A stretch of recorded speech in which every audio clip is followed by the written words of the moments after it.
Have you noticed well, the evidence of your overcommitment? Look at your calendar.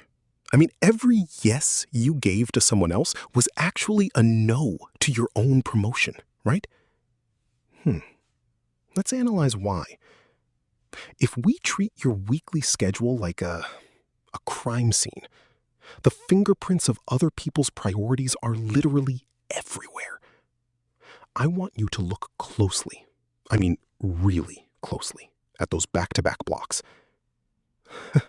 You've become a master at solving everyone else's puzzles, while your own high-impact goals are just gathering dust in the corner. Think about that quick sync you agreed to on Tuesday, or that small favor that just ate up your Thursday morning. In the world of high performance, these aren't just polite gestures. No, they are forensic clues to a much larger problem. Every time you say yes to a low-value task for a colleague, you are effectively stealing time from your own deep work. You know, the kind of work that actually gets you noticed by leadership. I see this all the time with ambitious professionals, like you. You want to be a team player, naturally, so you accept every single invite. But here is the cold, analytical truth. Your current lack of boundaries is a high-performance leak.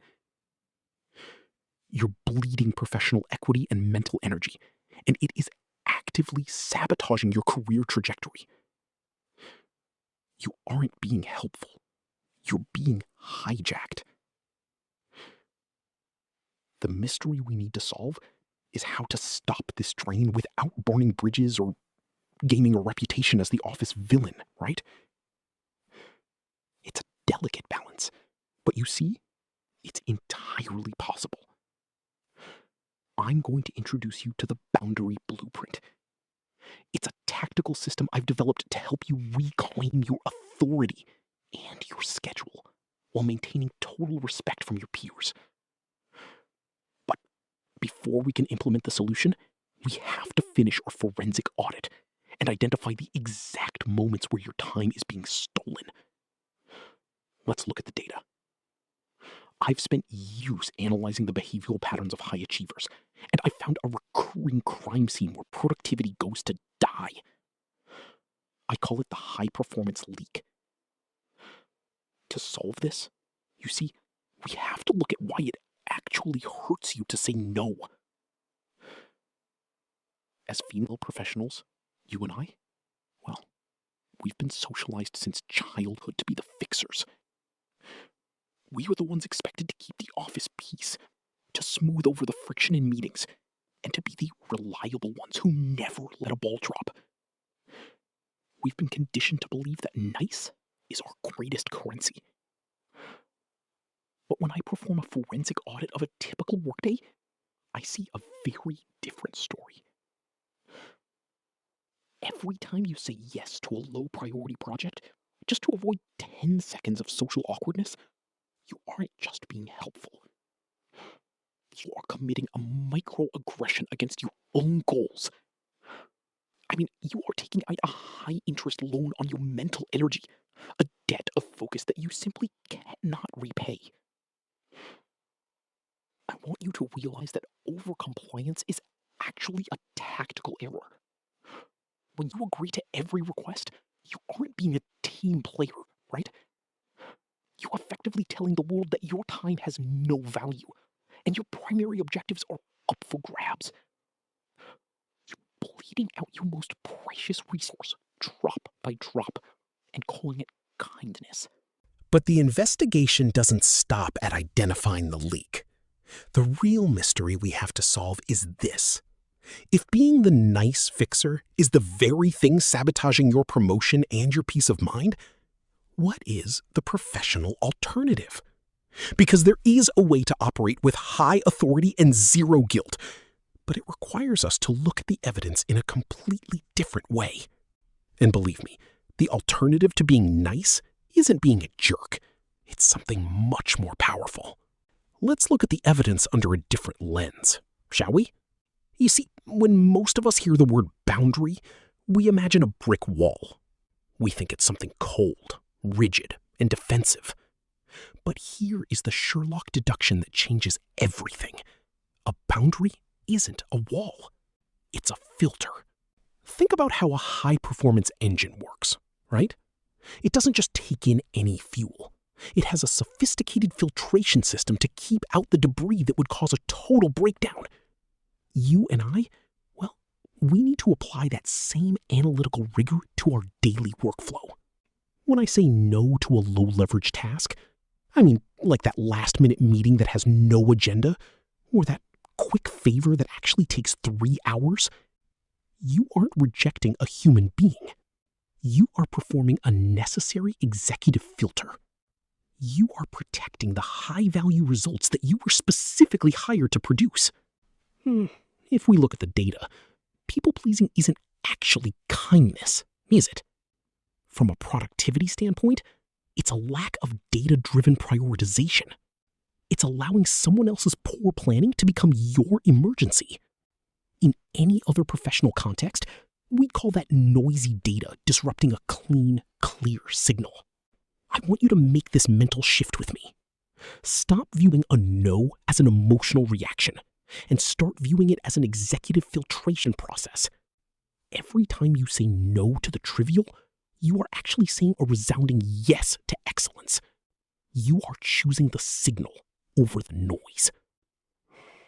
But if the logic is this clear and the evidence is this overwhelming, why do we still feel that internal ping of guilt the moment the words leave our lips? You see, there's a specific psychological trap, a red herring, if you will, that our brains set for us the moment we try to stand our ground. And if you don't know how to spot this trap, I mean, even the best filters in the world will eventually clog up. To find out what's really behind that guilt, we have to look at the one thing most professionals are terrified to admit. To dismantle the guilt trap, well, you see, I've developed what I call the execution blueprint. It's a 4-step protocol designed to keep your professional reputation intact while protecting your most valuable asset, your focus. Let's look at this like a forensic investigation into your own calendar. Step 1 is the tactical pause.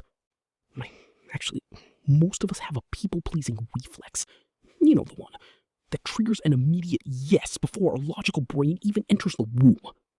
To break this, you need a buffer. Instructing agreeing on the spot, I want you to use this specific line. I need to check my capacity data, and I'll get back to you. Notice I didn't say check my schedule. A schedule is just a list of times, but capacity data? That implies a deep analysis of your mental energy and current commitments. It signals that your time is a calculated resource, not an open buffet, right? Step 2 is the neutral decline. This is where we perform a linguistic audit. Directly, I want you to scan your vocabulary and ruthlessly remove the words sorry and unfortunately. When you apologize for having boundaries, you're inadvertently signaling that you've done something wrong. But you haven't.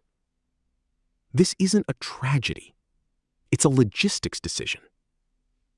Try saying, I've reviewed my current load, and I won't be able to take this on right now. It's clean. It's objective, and it leaves no room for someone to fix your problem for you. Step 3 is the redirect.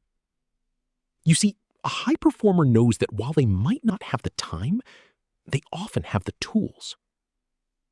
You offer a no with an alternative resource. Cleverly, I call this the clue drop. You might say, I can't lead this project, but I can share the framework I used for the last one to get you started. You're still being a team player, but you're providing a map instead of driving the car yourself. It maintains your value without draining your clock. Finally, step 4 is the boundary anchor. This is where you explicitly state what you are focusing on to justify the trade-off. It's the why behind the no. For example, I'm prioritizing the Q3 strategy report this week. So I'm keeping my bandwidth clear for that. This anchors your refusal in a goal that benefits the organization. It's hard for anyone to call you a jerk when you're clearly working toward a high-performance outcome.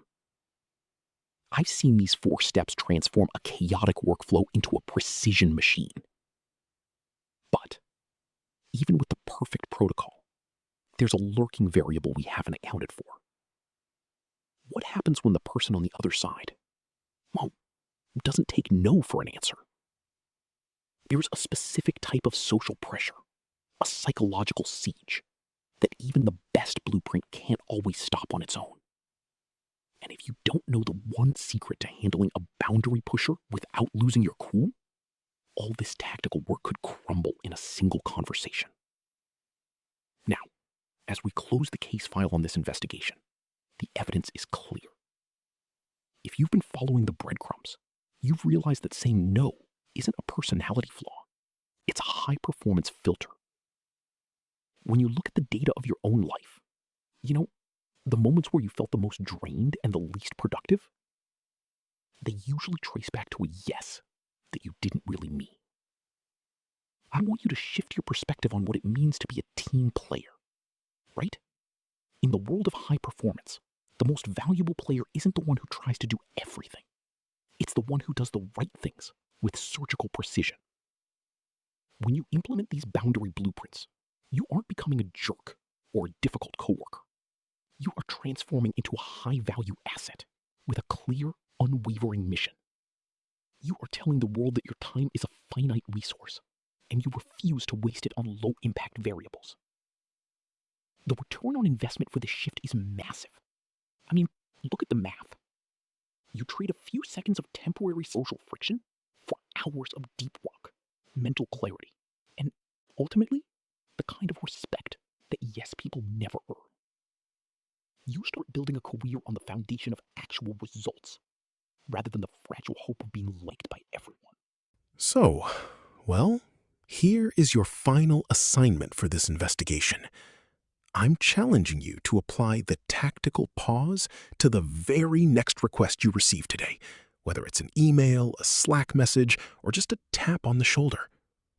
Before you let that habitual, "sure, I can do that," slip out, I want you to stop.